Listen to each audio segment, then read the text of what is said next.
So now we are going to look at word embeddings. So we have seen that how an NLP model is developed, particularly the language model, and what are the pre-processing steps that we apply on our text data. Then we convert them into features, and one of the feature representation is one hard coding or simple integers. And we have seen that they have a drawback and they can't be used in those forms in our for modern model training. So we have word embeddings. We will represent our words with feature vectors, and those vectors actually they also establish a semantic meaning, a meaningful relationship. Those vectors of real numbers, they also have some meaningful relationship between one another. So one of the methods for word embedding is vector space model. So first we will look at that, and then we will see about word to vector. So in vector space model, so for example, if you look at these two sentences, here in these two sentences, where are you heading? And the second sentence is where are you from? In both these sentences, if you look at their parts, like where are you in these both sentences, these words are same. So if you look this part of these two sentences in isolation, then they don't have a different meaning. But when you combine this part of the sentence with its context, the complete sentence, then you see that where are you and in this sentence and where are you in the second sentence, they have different meaning. So what does that mean? That we need to understand, we need to represent our words in such a way that they should also carry the meaning according to their context. So in that, only in that way, if we can construct a feature vector that can also carry its context, then we will have a complete or meaningful meaning between the words, or meaningful relationship between words. And also look at these two sentences. These wordings are different. What is your age and how old are you? But they both have same meaning. So if you contextualize these words, the whole sentence, these both sentences, they are carrying the same meaning. So our model should have, so our representation of the words or sentences should be in such a way that it should also hold meaning of the words. Meaning of the words in their context. Then our machine, our algorithm, our model, it will be able to understand the meaning of those words in the form of feature vectors. So why vector space model? It represent words and documented vectors. That is one thing. And the second thing is, the more important thing is representation. It is such type of representation that capture relative meaning. So we will see, first we will see the process of using vector space models or generating feature vectors by co-occurrence matrix. So co-occurrence matrix is a method of vector space model. So first we will see that how do we generate our feature vectors in vector space model, and then we will see that how semantic meanings are established in those vectors. So what is co-occurrence matrix? So in vector space model, what do? We develop a co-occurrence matrix, and by co-occurrence matrix we mean this one, that we have, let's say we have this vocabulary, and in this vocabulary these are the number of words. And to build up this co-occurrence matrix, first of all we look at the window. For example, here we have k is equal to 2. So k is equal to 2 means that we have to find distance of each word with its neighboring word, and the neighborhood will be defined with the help of this number k. So if k is 2, then it means that we have to build up this co-occurrence matrix, we will look at the distance of word, let's say I, with like and simple and data.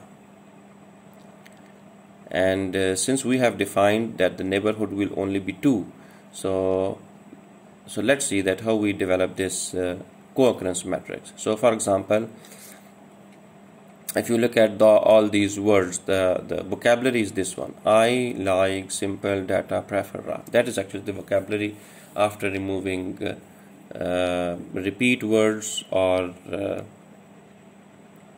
stop words. And now we will see the distance. Here is the first word, I. The distance of I with I is 0. The distance of I with like is 1. The distance is 1 because this is you can one distance away. Now the distance of I with simple 2. So simple is 2 distance away, or I is 2 distance away from simple. Now distance of I from data, it is here 0. So why it is 0?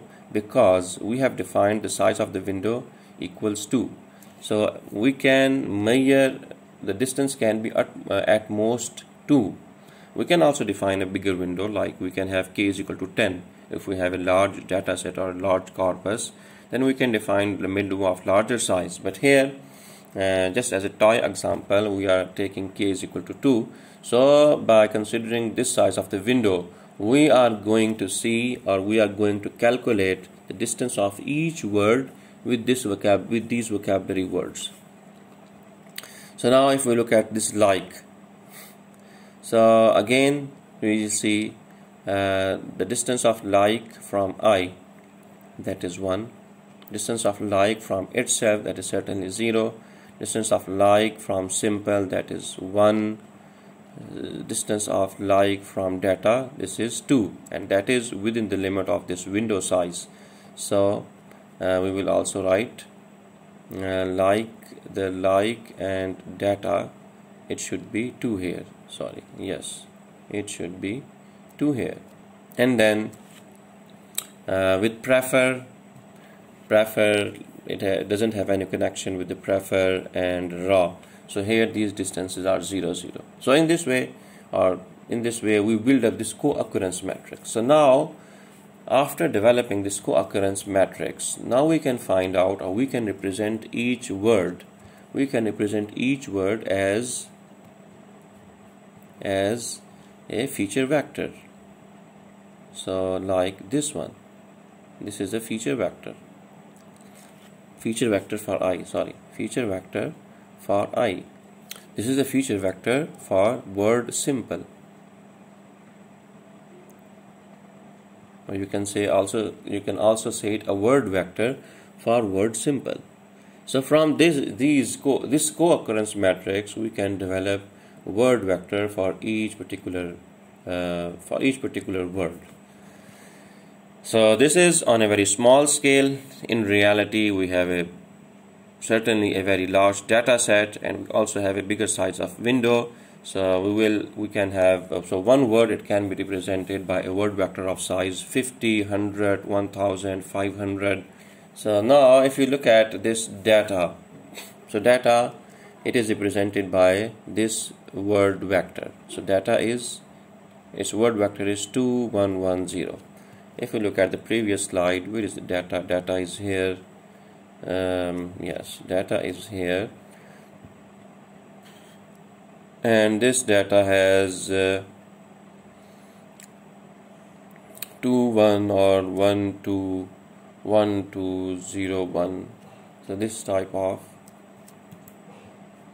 so 2110. So this is the word vector for this particular word data.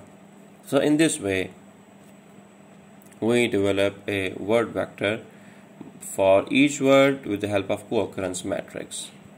And there is another way that we can also find feature vectors or word vectors with the co-occurrence matrix of word by document. So what does that mean?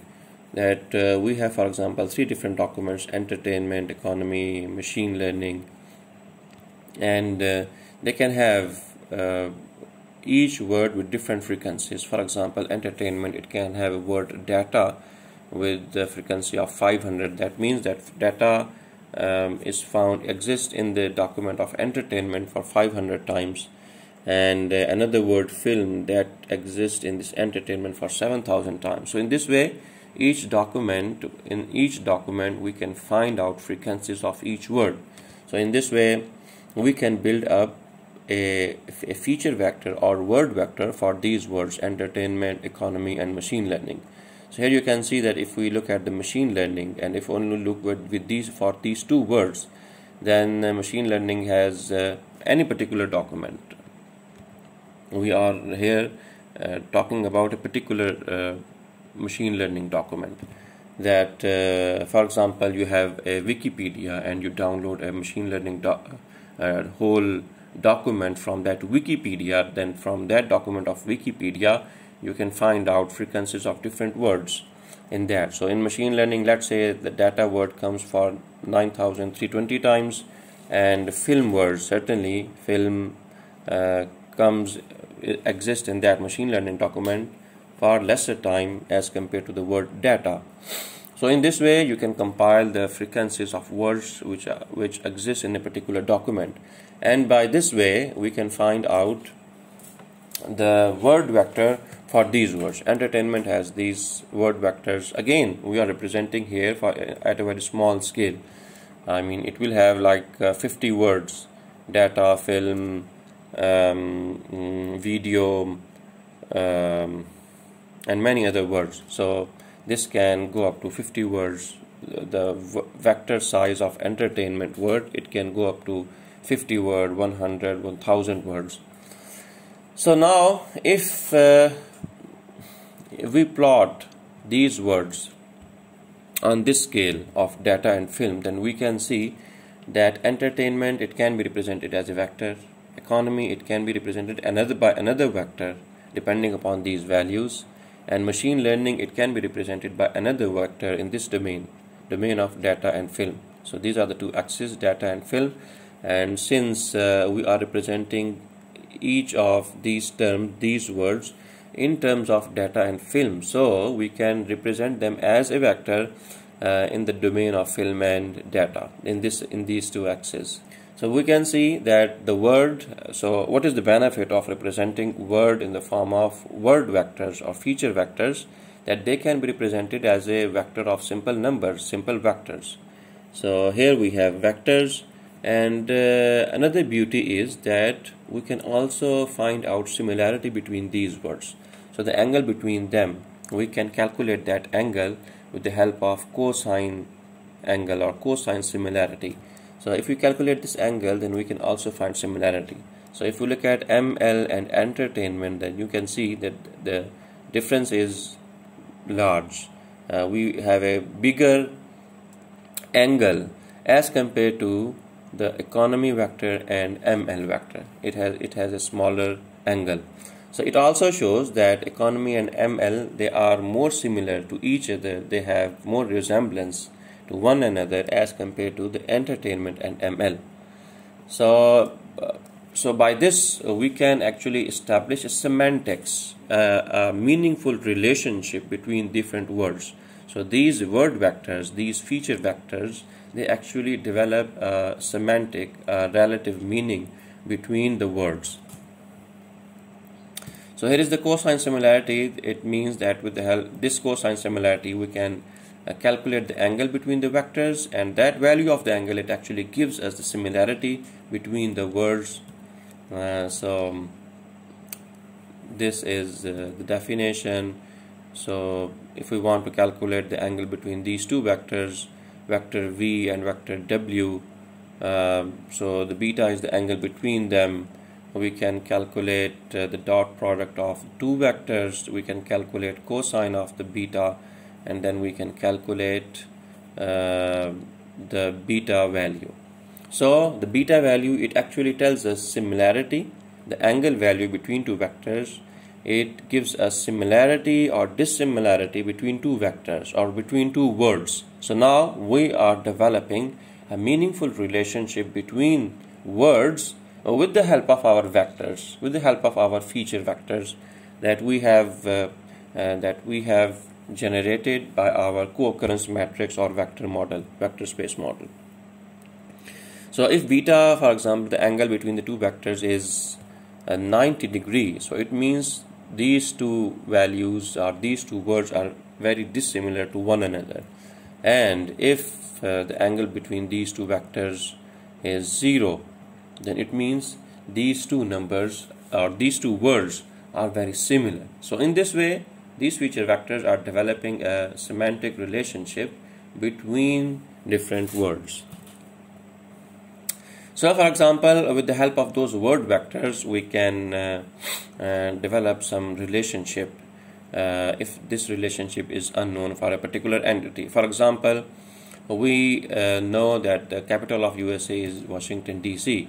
So if the country is Russia, then what will be the capital of this one in the form of word vectors? So for example, the countries USA, all the countries USA, Russia, Japan, Turkey, they are represented by this one, these feature vectors, these word vectors, and their capitals, they are represented by these vectors. Now this USA, it is a word vector represented by two numbers 5 and 6, and its capital Washington, it is also represented by a vector with these two numbers 10 and 5. So if we now we can do so now we have represented these words with vectors. So now we can add or make some mathematical manipulations. We can add them or subtract them to gain some meaningful values, so to gain some semantics out of that. So for example, if we subtract vector of Washington, vector of USA from the vector of Washington, we get this output vector 5 minus 1. So this is the vector value, new vector value. It means that the distance between this one and this one is 5, 1, this vector. And now if we add this difference to the vector representation of Russia, then what do we get? We get 10, 4, which is actually the capital of Russia, which is Moscow, or which is closer to Moscow.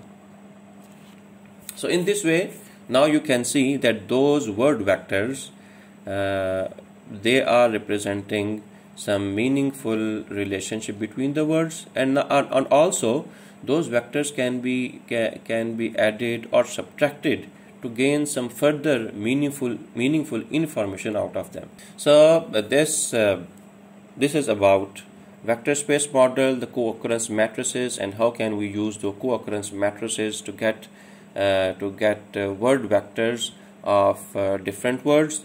So word vectors, they develop a meaningful relationship between the words. So in the next video, we see about another method for finding word vectors or word embeddings, and that method is called word to vector.